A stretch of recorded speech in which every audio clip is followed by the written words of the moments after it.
Oh my God, you record these? Well, what is it that makes Louisiana spicy? Is it the nightlife? Is it the food? Or is it one half of our lawyer dynamic duo? He is known for kicking ass all over Baton Rouge. He's great on socials. He visits churches. He's all over Court TV and Talk 1073 with Brian Haldane. He is fantastic, Franz Borghardt, joined as always by the Hall of Famer TRD podcast original. He defends Georgia with brilliance and style. He's all over social media as well as Court TV, ATL News 1, CNN, anywhere they need good advice. He loves cats. He loves paperwork. He is the great Joshua Schiffer. How are we doing today? Hey It's guys. awesome. So good to be here. Oh, well, we have so much stuff came in because we had our 2 episodes this week. And you guys saw on Twitter, we had a lot of positive feedback. I mean, I love it, man. Hearing from people that I haven't heard from before, be like, man, that was so fun. It's awesome. And I just thank Franz for doing this. People don't understand. This is totally organic. This was Derek being like, hey, will you guys sit down and talk one day? And we're like, yeah. Like, and then I was like, do you guys want to come This- back? And you're like, no, but maybe. yeah, like This we keeps love me it. off the It's- streets. Yeah. This keeps me off the streets. Otherwise, at 3:30 on a Friday, you don't want to know what Officer Schiffer's up to. So it's very problematic. I thought you said you had a friend from Boston staying with you because I actually. I do. I can go get a rhetoric professor who is sitting in the other room, ruminating on baseball. You know what? My college roommate became a very well-regarded rhetoric professor, trained at all kinds of fancy New England universities, full professor at different. Harvard. A little bit of Harvard. Well, the best part is he's got a Plymouth, Massachusetts accent. He is an old school, south of Boston, thick accent, and it's hilarious because now he lives in Colorado. Because we had a question come in a while ago about some of the Tom Brady, some grand jury questions that just we weren't really getting into sports law, but again, today was jam packed just with the Shohei Ohtani sports stuff. Oh my God, what a story! What a story. But I know what, I don't know if we're going to be able to get into that today because we have so much other shit. But if your friend is there, we might be able to touch on the Boston thing in a little bit. But we can talk about it. He's literally 30 feet from me. And just, I know we may not hit Shohei Ohtani, but folks, go read about that.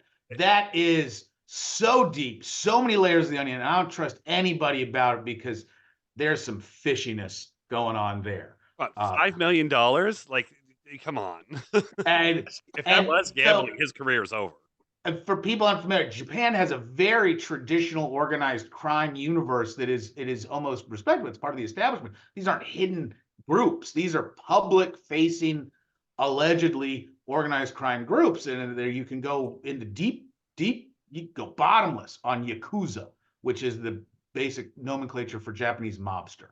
And go look up Yakuza. It will keep you, you will fall into the internet and never come back. And if you think we take baseball seriously here, baseball over there is like religion. Like you're talking about, you could have preseason games that they have 100,000 people show up to. Yeah. If you think Shohei Ohtani is a famous guy here in the United States, nothing compared to Asia. Nothing.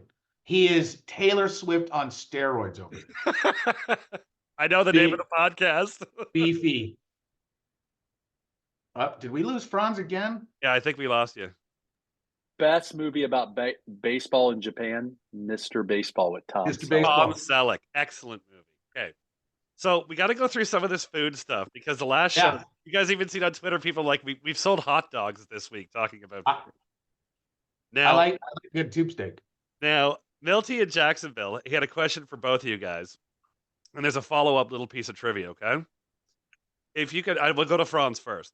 If you could try one food to try to set a world record by eating it in 10 minutes, what would it be? Ooh. It would be some kind of really insanely hot pepper. Okay. Like I'm one of those guys. I'm one of those guys that wants to eat the insanely hot pepper, but a certain quantity to see if I can do it without like dying or vomiting or whatever. How about you, Joe? Like those food contests where it's eat the massive volume. Man, no, man, I'd just throw up if I tried to eat that much. Like at 20, totally different. 47, your stomach is not your friend like it used to be. It is not subject to that kind of abuse. I went front. I love the hot and spicy stuff. I love wings. I love that kind of stuff. But if you want to go for something really weirdo, esoteric, I love the idea of the Southeast Asian and subcontinent street foods. And every time I see some of those weird street foods, I think they are fascinating. I love the idea of street food because I think that it reflects anthropologically, a lot about your culture because it's poor people food, it's working people food, and I want to get into all that stuff.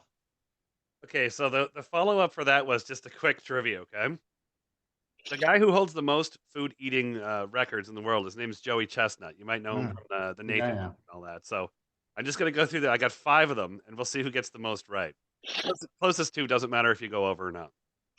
Chicken wings in 30 minutes. Over 100. Way over 100. I'm gonna say 300. All right. The answer was 182, which means Josh gets that one. There you go. Okay. Yep. Hard-boiled eggs in 8 minutes. Cool hand, Luke. 50. I'm gonna say 90. The answer was 141. Oh man, it's got to be a tube. Like there's got to be a pneumatic. Like you need a faster way to put them in your mouth. That hurts. Here, Franz, be sure you look up because something tells me this is going to be the thumbnail, Franz. All right, there you go, Derek. If that is not the thumbnail, I can't do any more for you. Number 3, grilled cheese sandwiches in 10 minutes. 50. 150. Wow, Franz was 3 off. It was 47. That's it? How yeah, but big that's a lot of bread. That's a lot of bread. That's a lot of bread. All right. Just Twinkies in 6 minutes. Oh, gross. 30. No, it's way more than 30. 50. It's 121. Yeah, because you can squish them, man. When you see them, it's just all about compacting it into the smallest mass. And like they drink it with water. When you see them do the hot dog, they're drinking the buns with water, which makes me just think of soggy bread. And it's that super white bread that just falls. Ugh. And so that would Twinkies were one of those foods that when I was a child, I loved them. And now that I know what they are, I can't eat them. I can't. It's not just that. They aren't that good. No. Go buy a Twinkie. If you're going to buy one of those packaged snack cakes, I like that black muffin with that little doily white frosting on top. It is called a cupcake, and that is the only snack cake that is like a baked one of those worth buying. Really, if you're going to get into mass-produced American snack cakes, we got to talk about a couple special ones. Nutty Bars, Nutty Buddies, the crispy wafers with the peanut butter dipped in Nutty Buddies are really good. Goo Goo Clusters, absolutely fantastic, which is similar to a Star Crunch, which a Star Crunch is a magnificent child snack. That is Rice Krispies with caramel in a puck shape dipped in chocolate. Oh, and it is a fantastic delightful treat. But a lot of Twinkies are terrible. Ding Dongs, horrible. That pink thing with coconut. Yeah, the chocolate coconut, the chocolate cupcake's pretty good, but really it's because that frosting's really good. Oh yeah. Like the cake is not anything to write home about. So our last food record, hot dogs in 10 minutes. Oh, and I love hot dogs. Oh, 10 minutes. I'm going to say 100. I'm going to say 40. 76, which gives that one to Franz. Josh still wins. Again, a lot. When you start talking about bread, you're right. You like with the Twinkie. If you ever watch a hot dog eating contest, they dip it in like mustard or water or something, and so you're like, that's a lot of sausage. And here's the thing: what kind of hot dog? If you want to have a New Way wiener, which is the one in Macon, it's a small red hot dog on a not giant bun. Totally different hot dog than like some Chicago monstrosity or the Costco $1.50 quarter pounder. Like that's a totally different hot dog. By the way, kudos endorsement, Quick Trip jalapeno cheddar dog. Very good roller dog. Very good. Love it. So, uh, one of the questions that came in, and I sent you guys a screenshot of it. It was from a woman by the name of Liz Rand up in our nation's capital. This might be a complicated one, going right out of our hot dog chat. But if you could change one thing in the justice system right now, what would it be and why? Consistency. Easy, super easy. Our system is terribly inconsistent. It's because of the size and complexity, which there has to be some inconsistency because of the vast space involved. But my complaint is in Georgia, a state with over 150 counties. If you have a pound of weed, where you're standing matters more than anything else, because you can stand in one part of Georgia with a pound of weed and get a slap and a tickle. You can stand in another part of Georgia with a pound of weed and go to prison for 10 years. But let's get away from weed and get to something everybody deals with: driver's licenses and suspended license. There are communities that take license issues and have turned them into their primary revenue generating device. And it's so bad, we have to pass state laws limiting it. But you see that there are communities that treat certain parts of the criminal justice system for a different value and different reason than other communities. And I wish we had more consistency throughout the system. Is that so? Sorry, just let me a quick follow up on what Josh said. Is that getting caught away from where you live? Or like, if I live in one state and I get arrested, let's not say it's a pound of weed or going on. Yeah, no. Traffic, speeding ticket, 20 over.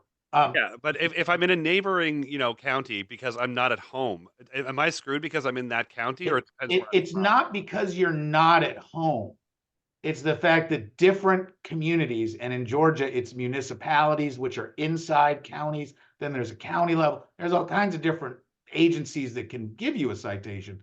It's the fact that different communities are run differently. And a speeding ticket in one county could be $100, go on your way, no big deal. And another county, it's like, nope, by the time we're done with everything, it's $787. And you're like, what? But it's the flavor of that community.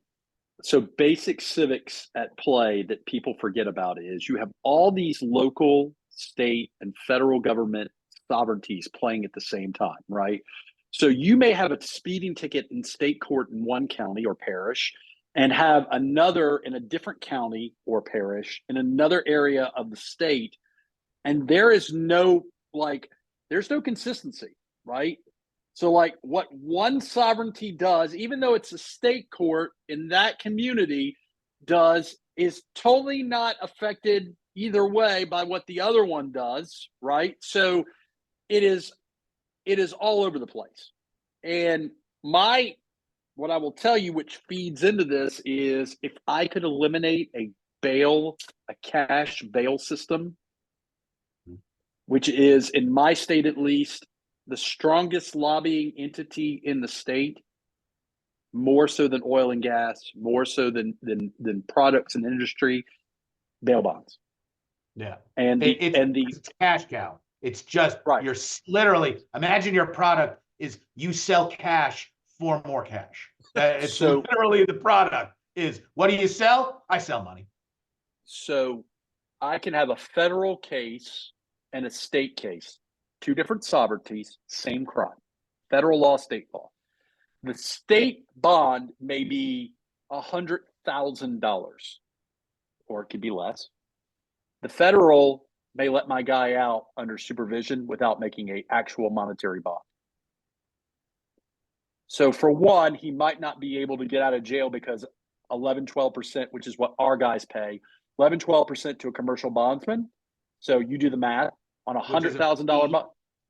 Right. They never get that money back, Derek. They pay 11 to 12% to a commercial bondsman who posts the bond. They never get that money back.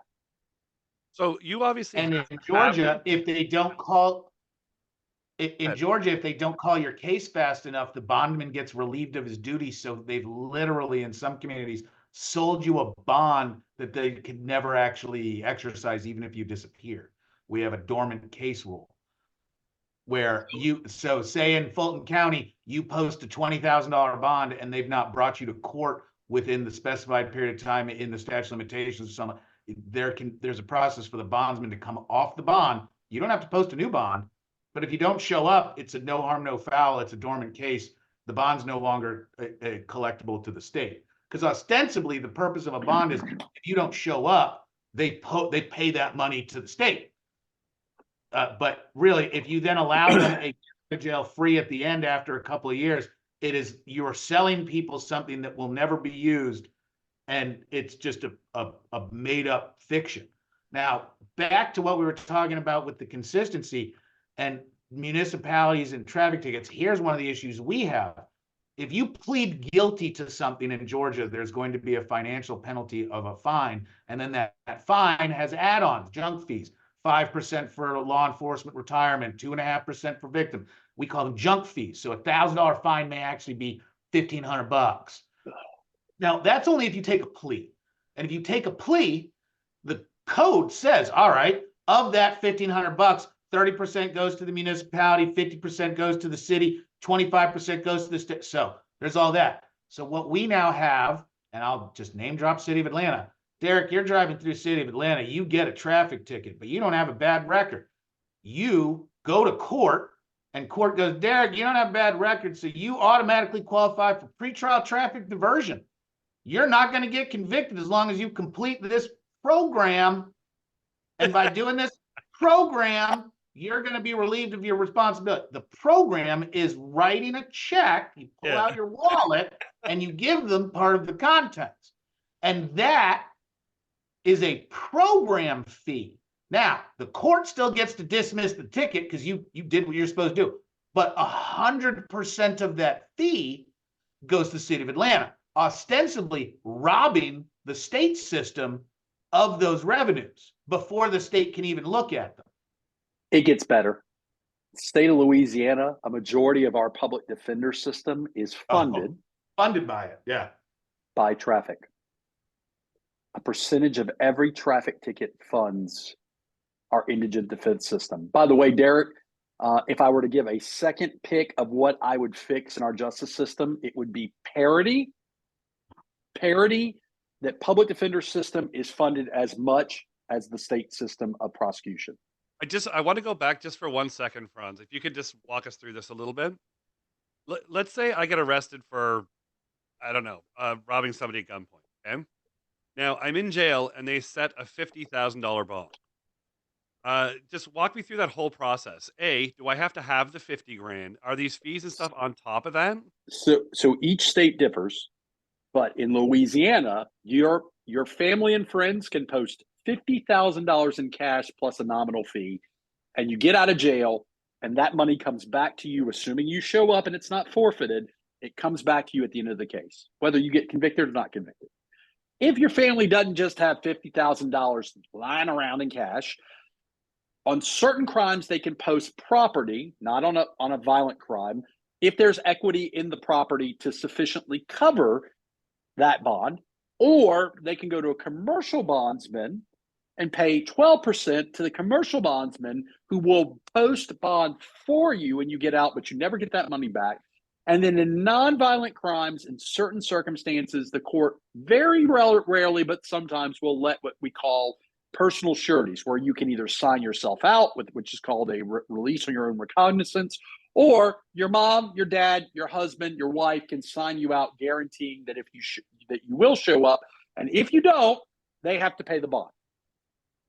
That generally tracks with what Georgia and most other states do, with just little equivalent. Like, we don't have a violent property issue or a violent crime issue with property. If you own the property, but it has to be in the county you're incarcerated in. So if you're arrested in Fulton County, you can only post a Fulton County property. And it's like a title pawn. You are handing them the title of the property. You don't get it back until the case is over. And if you disappear, that gets forfeited to the state. And have I done it? Yeah. One of the worst things I ever did as a law clerk. It was awful. We took literally mom and dad's house away from their messed up son. All the laws in most states, because it's one of the strongest lobbies in most states, all the laws are tailored to favor the bondsman or bondsperson. And it is ultra hard to get a forfeiture against a bondsperson, right? Most states govern the bonding process with their Department of Insurance, which is weird, but it is what it is. So and keep in mind, Derek, this is the big piece. This is what your listeners and viewers need to know. Every dollar that I spend trying to get someone out of jail as a family member or as a person depletes their ability to spend that same dollar to defend themselves. So you can have someone who's not indigent burn through all their money to get out of jail, because who wants to be in jail, right? And we know that you get better justice, a better scoop of justice, if you're not incarcerated than if you are. You may deplete all your money using a bail bondsman on money that you're never going to get back, right? Which, by the way, this favors the rich, right? Because if I had $50,000 just hanging around, and I wouldn't be robbing liquor stores for 100. No, 11%. Yeah. I don't have to pay 11%. I keep my $50,000 on the back end. Who does this really hurt? It hurts poor people who can't afford it. And by the way, they're giving 11, 12% that they're never going to get back. And by the way, 11, 12% to a poor person is a lot more painful than $50,000 that they're going to get back if you're a little bit more affluent of a person. Yeah. And the impact of having to make bond really puts additional stressors on the family, because hold on, my son Franz got locked up. I'm dad. My son Franz has never done anything bad in the world, but now I have to go really to the end of my availability to get him out so that he can defend. That means I can't lend Franz $5,000 for a lawyer, because I just spent that $5,000 getting him out on a traffic issue. In Georgia, we love to suspend your privilege to drive for anything. Didn't pay child support, didn't pay a ticket, didn't do whatever. We suspend your privilege to drive. So the way to get out of that is you go pay the stuff underneath and some bond. The financial obligation to get you out of jail is huge. But hold on, if you can't get out of jail, you're gonna lose your job. I employ myself, and even I make myself show up for work.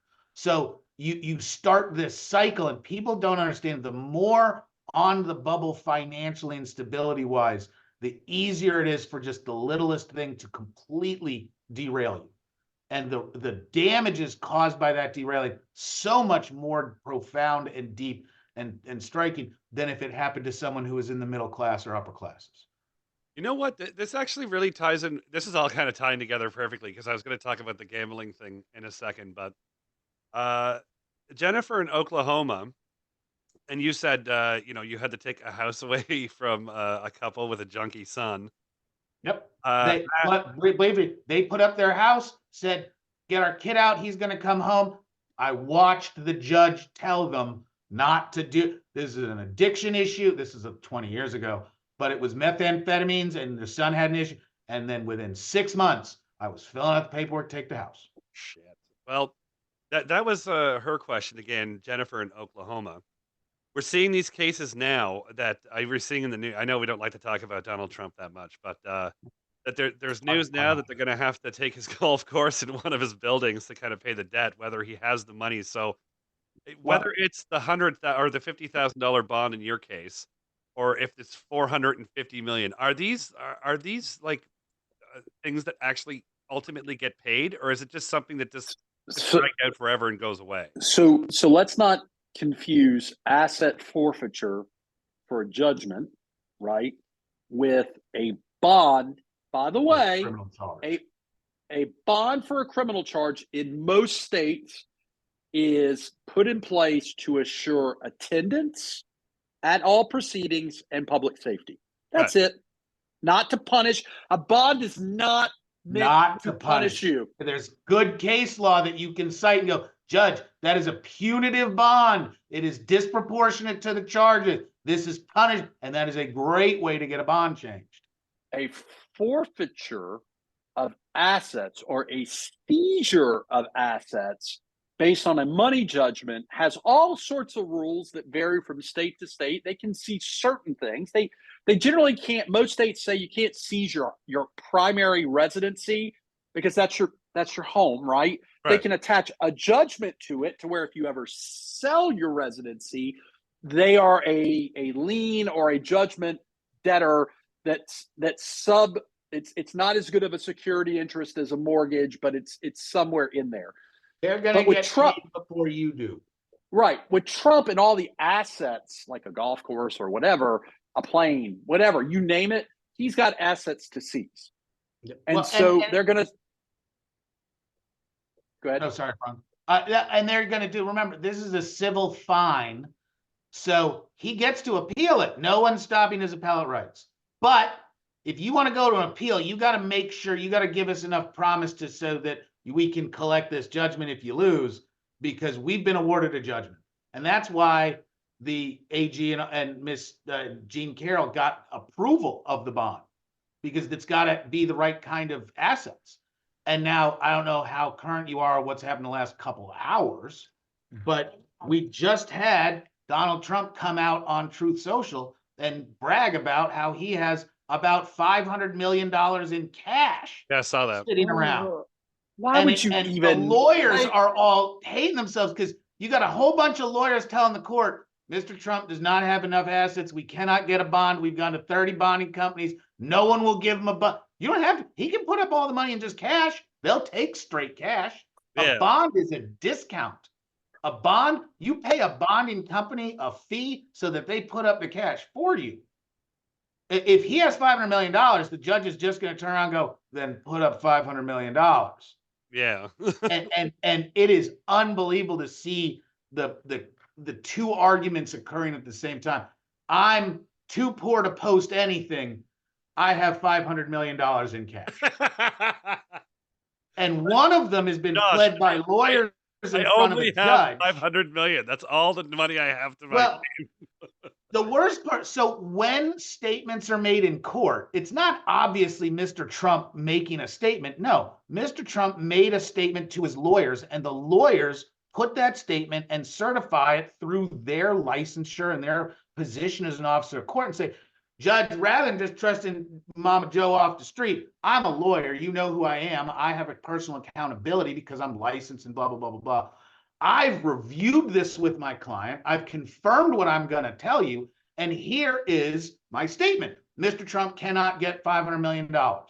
He cannot do it. This is what. And they wrote that down. It's in writing. So when the client then goes out and makes an extrajudicial statement that completely contradicts that, those lawyers look so dumb. And those lawyers go, yeah, client, why are you turning me into an apparent liar in front of the judge? I already struggled with my legitimacy and trustworthiness in front of you, and you just robbed me of even that. And when we talk about clients that cannot get out of their own way, that's what it is. So do you think that whether it's 460 or 300 or 350, do you think that will ultimately be paid? Or do you think this is just something that's just going to go around in a circle forever? I think a percentage of it might get paid, but not the full nut. Yeah. What happens is there's discounts that are available for payment. Once a judgment's gotten, that's just a piece of paper. How much does it cost to acquire that piece of paper? Less than that piece of paper's worth. Sure. Nobody buys something for what it's worth unless it's going to increase in value. Right. You only buy what it's worth, you're going to get a discount. So if he's holding $500 million of partly collectible assets or judgment, you're going to pay up a lesser percentage. So we very often in negotiations, the collectability and immediate payment is a clause that you can talk about, because accepting a judgment does not guarantee that you're going to pay. And post-judgment collections is expensive and difficult, and will turn $1 million judgment into a $500,000 judgment very quickly. So there's a lot of politicking that goes on in the background with these collections. I bet he will eventually pay a substantial portion of this, assuming he doesn't prevail on the appeals. But it's going to take a long time, and that money is subject to inflation and deflation and other value issues, which is why $2010 are worth something very different than $2024. Right. And that judgment is in $2024. If it can't be realized until it's in $2030 are worth less than $2024. Okay, so it's really weird how everything's kind of fitting together today, because another news story came out about garnishing wages and stuff. And I don't know if you guys saw this, but FanDuel, you guys are familiar with the on them and DraftKings. They're pretty much number 1 and 2 for sports betting's illegal in Georgia. We have no sports betting at all. It is anti-society. We do not countenance that kind of behavior. We have it funny because we had it here and in Vegas. Daily fantasy sports is illegal, but regular gambling, oh man, we have 20. Totally awesome. We have 24 sports books in Ontario. So We're Derek, gonna get it, but it's gonna be tied up. It's gonna be weird. Derek, I guess I've thought about this since our prep text message thread. I don't know that I have a problem with this. So hold on a second. If nobody knows what we're talking about, just Yeah. So a FanDuel customer posted somewhere on socials that the government actually made a deal with FanDuel, went into their account and took out $1,600 worth of gambling winnings, or just maybe they were hiding money there, and actually gave it to the child's mother to pay back child support. But that's not one of those things where you figure it's safe. It's the first thing like this, because I mean, people keep money in a million different places, but you would kind of think that, is the government watching and it was in Louisiana, oddly enough, is the government watching my online spending, my gambling account, and are they able to take the money? And the answer is yes. So it's absolutely income, right? Yeah. It's absolutely money that is, kudos for the seizure. That's what I like about this is whoever figured out that he had the money there and seized it for the good of the kid, kudos. That's what I like about this. I don't have a problem with you seizing that. I mean, and really, when you're in a debt arrearage, you have given up your rights to lots of information. You share information with the private market and their debt collection agencies and credit unions and stuff. The fact that he had a FanDuel account is listed probably on his credit report because he probably asked for some sort of credit facility in it, such as, hey, my deposit's not going to be there for 5 days, but I want to make the bet right now. Right. So there's a registration that's some sort of financial account. And when you're doing collections on child support, the first thing you do is go find out all the public accounts you have and get the balances. And if you see that one of them has a disproportionate amount of money, then you're going to attach that account. The big newsworthiness of this is, wow, now they're going to go look at your FanDuel account besides your bank accounts. But guess what? You got a FanDuel account that has a credit facility on it. It's listed anyway. It's just like going and getting a copy of your credit report, which is all they're doing in post-judgment collection. The first thing, go get a copy of the credit report. And how about, guys, pay your freaking child support? Yeah, that was my first thought. I'm very happy that I have stayed completely out of child support enforcement for my entire career. It is one of the parts of the law that I never have an interest in addressing. Not once. I pay my child support every month. I think it's incredibly important. And the problem with child support is that there are so many bad actors on all sides. Child support gets abused by the non-payers as well as sometimes the requesters. And it gets really crappy when you see child support go wrong, because I've seen custodial spouses use the system to basically punish the non-custodial spouse who is trying in good faith to get their shit together. I get it. You feel like, not you, Josh, but feels like, man, I'm paying all this money to the other parent. I use the word parent to be gender sensitive. And they're not using it on the kid. They're just taking the money, right? Tough titty, said the kitty. Pay your fucking child support. Oh, I said it. What was I always think about child support when you see the extreme cases. Do you remember Britney Spears and Kevin Federline? She had to pay him like $75,000 a month. When you get into the upper incomes and earners, child support rules go out the window. I have seen some really wild stuff with entertainers, athletes, celebrities, and some of the mom. I've seen moms have a less strong position because of their overt angle on trying to go have children with wealthy. Like, you can't imagine the crazy drama when it comes to children and money. And our country, for better or for worse, in many states, have turned failure to pay child support into a crime. Mm-hmm. In Georgia, I was going to say at a certain financial threshold, it becomes a felony. Well, it's not even that it becomes a felony. We have failure to pay child support, and you can go through the family law system, which is civil on a contempt and failure to pay, even though it can affect your driver's license, which is a civil privilege, not a right. But then we have a separate criminal charge called abandonment of a minor child, which is the criminal failure to pay for your kid. It kind of go hand in hand, but contempt, you've got to go through a slow civil process and wait for a civil judge. Like abandonment of a minor child, I can go and swear out a warrant and have you picked up.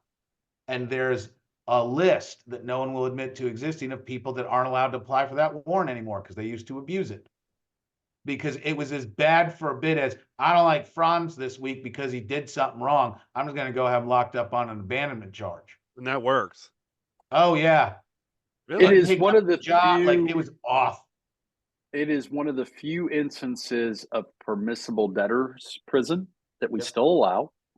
And by debtors prison, I don't mean that they make you go to work while in prison to work off the debt. But guys, I'm telling you, if you're out there listening and you're like, I don't want to pay my child support, there will be a time in the future, in the very near future, that the penalties for failure to pay child support are only increased. Because I think society has just got to the point where it's like, dude, if you can spawn a kid, which doesn't take a lot of effort, by the way, biologically speaking, it's pretty freaking easy to make a kid. The license to drive a car, though. Yeah. It's failure to do a couple of basic contraceptive and or physical things to prevent its happening. But that being said, if you're going to spawn child, you have to pay for child. Right. And it's harder and harder for people to go off the grid. Man, you want to register for Venmo? Guess what? Your social's on there somewhere. The ability to track and find people's financial accounts using digital tools is stronger every year. And if they can find you, then they can start suspending your privilege, whether it's driver's license or collections or whatever. Your FanDuel account. It's hard. And many cities in the United States, starting with Atlanta, I'll start with Atlanta. It didn't start with Atlanta, but it is an example. Those businesses in those big cities are not taking cash.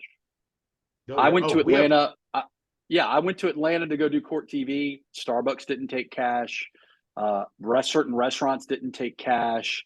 A lot of local businesses did not take cash. And it's like they don't have to take cash. I mean, as a business owner, it's hard for me to imagine not. I love cash. I can't not take cash. You and Fonnie Willis. I like a tall stack of ones for some reason. I don't know why. Nope. Point is, a lot of businesses are starting not to take cash, which is convenient, yes, but it's also going to make it to where the digital fingerprint on our money is going to be. I mean, you're not going to be able to get away with hiding money. Surviving, I agree. No, the money laundering, the money hiding. Go look at the high end ability, and once we get AI, what I'm hoping is that we get some more action and regulation on insider trading and some of the really difficult financial crimes that are huge but go unprosecuted because they're very hard to investigate. They're even harder to prosecute, and they happen constantly. We will hopefully get some more accurate information with more digitization of the financial system. But at the same time, you digitize the financial accounting system and all that more and more opportunities for mistakes, more opportunities for errors of size and scale that then shut it down. If Visa goes down somewhere, man, that stops the world. Okay, I had two other questions left. One of them might be too deep because it was a grand jury question. And it was the one involving the Brady. So they were curious what the difference is when Brady was going to court about the deflating the footballs one, which I really didn't think was that big of a deal. Not like the lip reading and stuff. As far as sports, nonsense goes. Bunch of cheaters. So Patriots are a bunch of cheaters. Thank you.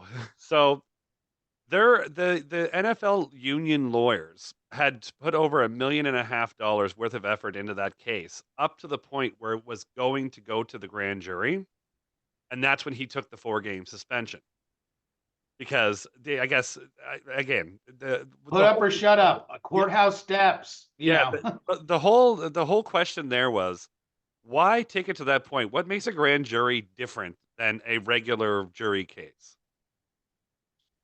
Sworn testimony, which means that you're under oath and you can have consequences for lying while under oath. That's number one. And when you start using phrases like grand jury, that generally connects to the criminal justice system. Generally, I hear grand jury and I think, ooh, somebody's about to be prosecuted. But grand juries have a overarching larger purpose, which is the investigatory grand jury. Where the investigatory grand jury is where a person in power has gone and said, hey, there's an issue that we don't know about and we need more information and we need to empower a state independent investigator, basically. That investigator is the grand jury. And the grand jury in Georgia, at least, is guided by a local prosecuting agency, and they have the power to do a lot of stuff, including issue subpoenas. And we have both federal and state. And if there's a big issue, they will convene a special grand jury that has a very limited scope, like they did with Trump. But then we also have standing grand juries that handle the business of the court on a daily basis, but then can also exercise additional investigatory powers should that occasion come up. And they are detectives. That's part of the process. So what's interesting? Go ahead. Let's say I'll reword that because that made sense. But let's say I go out and I kill 2 or 3 people, and we're going through the case, and there's money involved or drugs or whatever it is, and you guys are defending me. And you guys know I did it. Everyone knows I did it. We're kind of working through and I'm pushing and fighting and all that sort of thing. Where I'm guilty, I'm fighting it tooth and nail, and then you find out it's going to go to a grand jury. What now is that message to me? Is it like, shut up and take what they're going to give you, or else this is going to go to hell?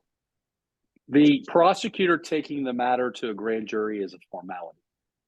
Because ultimately, the grand jury has to indict or formally charge on certain types of crimes like murder in most states.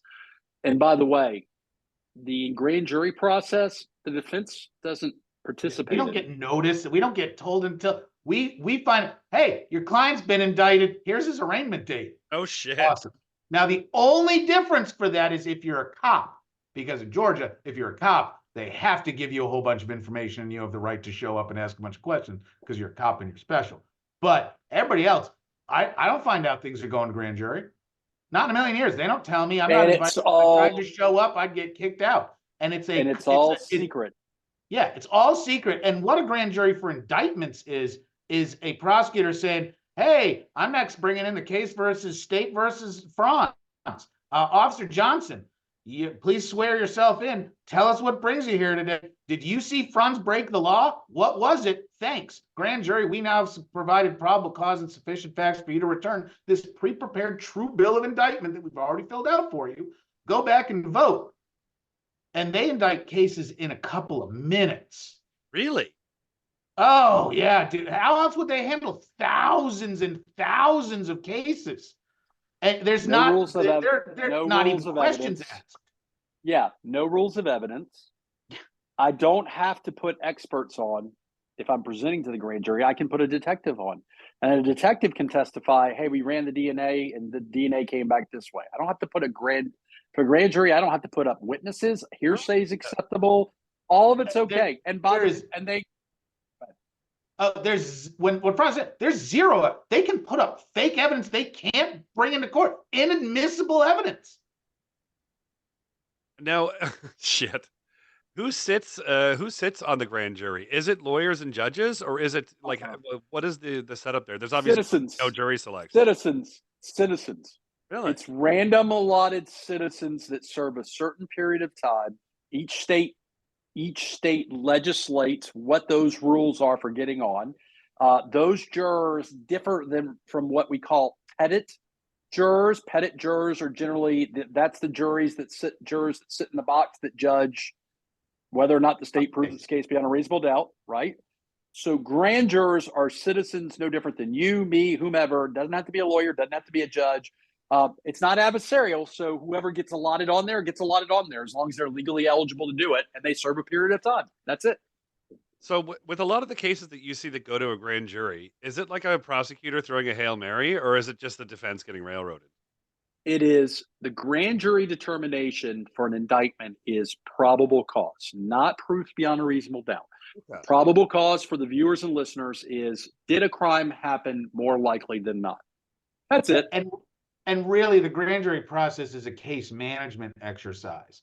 It marks a formality that, hey, everybody, here's a fixed date of when the document got filed, and the document's the formal charging document called an indictment. Now it's a public document, so everybody has a presumed notice of this. And it also, because when you say, well, what about the cases that don't get indicted? How would that happen? The only way that would happen is if the prosecutor let the grand jury know that this case wasn't really enough, or you've got an independent grand juror who bucks up against some witness for one reason or another. Option B is rare, but it does happen, and there are actually mechanics to remove obstinate, non-cooperating grand jurors. You do not have to have a unanimous grand jury, More often, when you see a no true bill was returned, it's because the accused was important and has really big gravitas and influence, and the DA didn't want to prosecute the case. And they used the grand jury as the patsy for, whoa, they didn't return a grand jury indictment. We can't do anything. Sorry, y'all, there's no case. Bullshit. It's because when that case came up, the DA said, hey, some stuff happened. We don't have a bunch of evidence. Did we give you enough? Without divulging confidential grand jury proceedings that I was a prosecutor for. The prosecutor in most states serves as a legal advisor for the grand jury. He or she doesn't get a vote in the decision making. However, this is how it plays out in real time. Mr. Borghardt, what do you think we should do in this case? And Mr. Borghardt may say, Franz may say, if I were you, I would do X or Y. Or I might say, this is a real tough case, guys. I brought it to you guys so that you would make the decision as citizens, because it's a very important decision, and I want the citizens to make a decision. And they'll come back with, hey, we think it should be X. And I'm like, well, it's your prerogative to say X if you want to. It'll be very hard for me to prove X beyond a reasonable doubt. And that's how you flush stuff at a grand jury. There are stuff that I took to a grand jury that I was like, I'm not really sure what this is, guys. Y'all decide. And then there was stuff that I thought was self-defense, but I could not unilaterally say, I'm not prosecuting this. And look, I was the guy that invited co-defendants to come testify at the grand jury to give their version of what their truth is on a self-defense case where I had to assure their attorneys. I'd say, Josh, look, I'm not actively seeking an indictment in this case. I'm inviting your client to testify. So if your client wants to testify, they can do that, and it may benefit your client. And by the way, in most states, Josh either can sit in the room and not say shit. I'm not saying.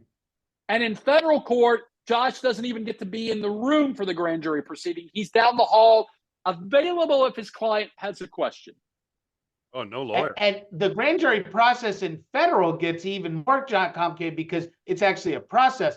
They'd rather not have to go through it. It's easier to massage their numbers. So what really happens is, hey, Josh, this is AUSA Steve.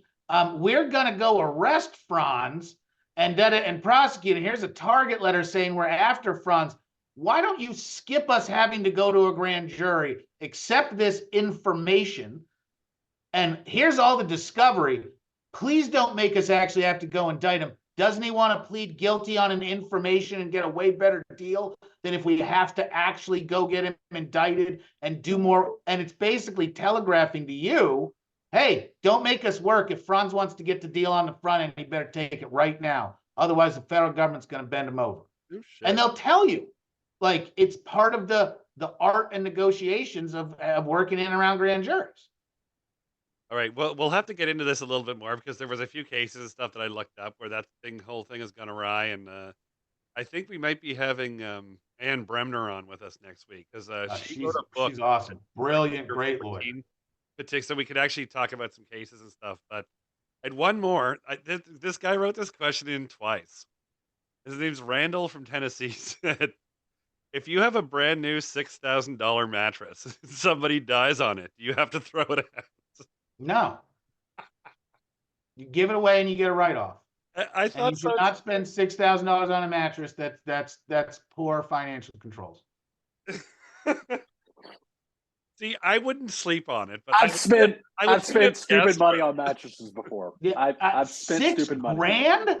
Yeah. $6,000 for a mattress? The one I have was king size 5 on sale for $3. Yeah, king size, custom made to order, a certain type, and this thing is Did you have like an octopus put into it? Come on now, dude. I'm not saying it gives you a happy ending on the other side of it. I'm just saying my sleep is important to me. It better rotate itself because, man, I've had a sleep number. I've had all kinds of different things. And it's important to have a good mat. $6,000, man, that better be a real nice mat. That better have an ice maker with it. That is far too much. But here's the thing. You know how many mattresses you've been on that have seen that have emotional and psychological scars that you do not wish to explore because you've been to a hotel. That's terrifying. But more than that, you've been to a hospital. Everything in a hospital has been deaded on. Yeah. I worked at a hotel for 2 years when I was younger. Yeah, make sure the sheets are. Make sure the sheets are. Hotel. Oh, you gotta have nice sheets. Yeah, sheets are almost as important as the mattress. More important because the sheets will touch me, and I know they change those. The duvet and the blanket. Don't touch them. Never. If you had to, Josh, I have a question, real fast. If you had to give a percentage of Josh Schiffer that is unclothed and touching sheet in a given night, 95%. Yeah. With 100 being you're in a regular, bubble, regular. With 100 being like buck naked and 0% being bubble, what percentage are you like on an average night? Average night is 90 to 95. I'm either stark birthday suit, just underwear, or underwear. I'm a white t-shirt Southern guy. I wear a white undershirt every single day. It is always on. I wear it under t-shirts. So like the underwear and white t-shirt getting ready to get filmed on Cops. That's kind of my standing uniform. But I don't do the A-frame. I want a full t-shirt. Do not put me in that wife beater one. That makes my mood look terrible. All right. Well, we got what, 7 minutes left. That's a closing line. Makes my moobs look terrible. Thanks for listening. We're gonna get you a wife beater for Christmas. Please, I might wear it on this. All right, we're gonna draft off in honor of Beetlejuice 2 trailer coming out. I want to know you guys your favorite horror movies. So, I believe Franz went first last week. So, Josh, best horror favorite or most scary? Favorite or most scary? A combination of both. I'm taking the. I love the first several Saw movies. I did not like horror movies. I think the Saw movies are fantastic. Yes, they're cheesy. Yes, there's jump scare. I found them very watchable and really enjoyable. Love it. Franz? So Poltergeist scared the crap out of me when I was a kid, and that was Poltergeist. Excellent pick. I think it's called Nosferatu, but it's the 1920s or 30s black and white. Original. Never seen the whole movie. Don't believe it has any sound. That image, 100% burned in my brain. I can see that. That is scary. That is evil. That is old. Franz? So Stephen King movies used to really, I loved them.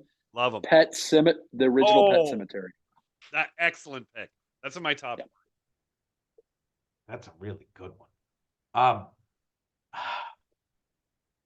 I'm trying to think. What's the Kathy Bates Stephen King? Now I'm thinking about Misery, gripping movie, can't look away, like scary, terrifying, disturbing, not yell and scream, I can't sleep at night. Do you know what's great? Like, you talk to 90% of movie fans, they fucking hate Stephen King movies. But if you look at a lot of the classic ones, Dreamcatcher, Misery, Stand By Me, one of the Stand By best Me. movies ever written. They had these. Stand By Me and Shawshank Redemption were in the same book. Yep. But they have this slow roll where M. Night Shyamalan kind of gets it, where there's this slow roll where you could just tell something's wrong. Like, you remember the Kathy Bates? You could tell she was crazy and all that. But remember, like, he was trying to talk to her when it was raining and she was looking out the window, and you could just tell she wasn't all happy and stuff like that. And that's when you start to get that feeling in your stomach that something was wrong. And that's the magic. Yeah. That feeling, that telly, that it's not being explicitly said, but something's wrong and you don't know what it is, and now you're curious, and that's going to grow. That's suspenseful. And Number 3. Hard to do. So this is going to surprise a lot of people, but I watched this movie recently and I loved it. Nope.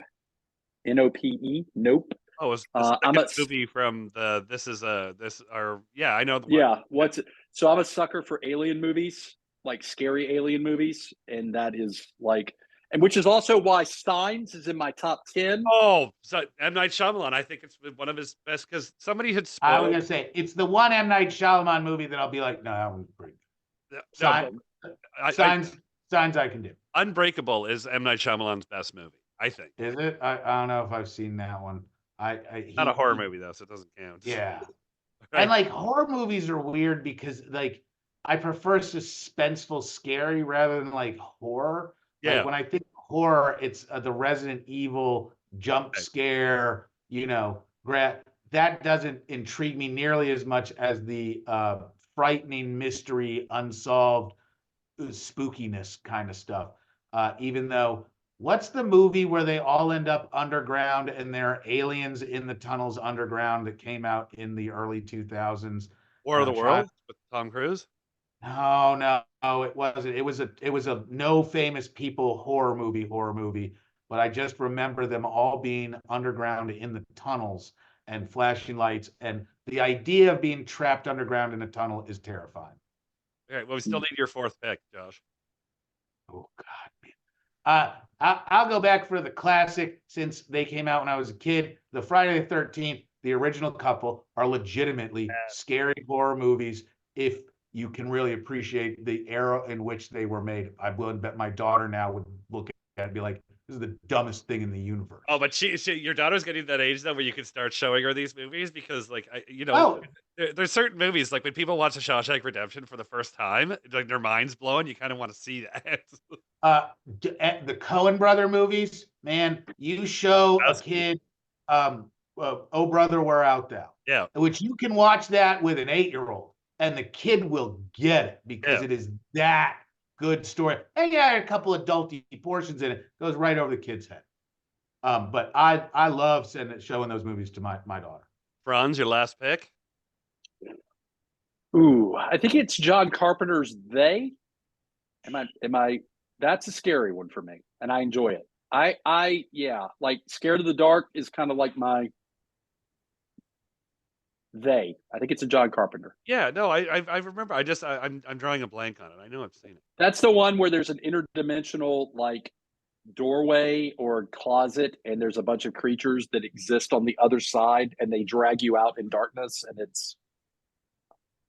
Yeah, no, I remember. I'll definitely refresh my memory on it. I think you guys both missed one though, because personally, I think The Ring is the scariest movie ever made. So I was getting to The Ring, but then there's 2 others that are from kind of saying Chud and Tremors, when you're getting towards, both of which had scary moments, but certainly it's very specific. Tremors is almost campy to where it's not a horror, but it's got some parts of it where you're like, damn, I don't want to be trapped like that.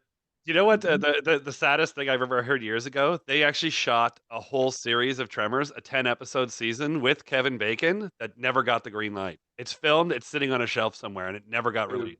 Hollywood has all kinds of stuff, of the stuff that got shelved for one reason or another, and they just won't release it. There's huge movies that are just sitting on the shelf. It's mind-blowing. All right. Well, I definitely do some more movies when we have more time and grand juries, but good God, for more Josh and Franz, maybe you need a lawyer.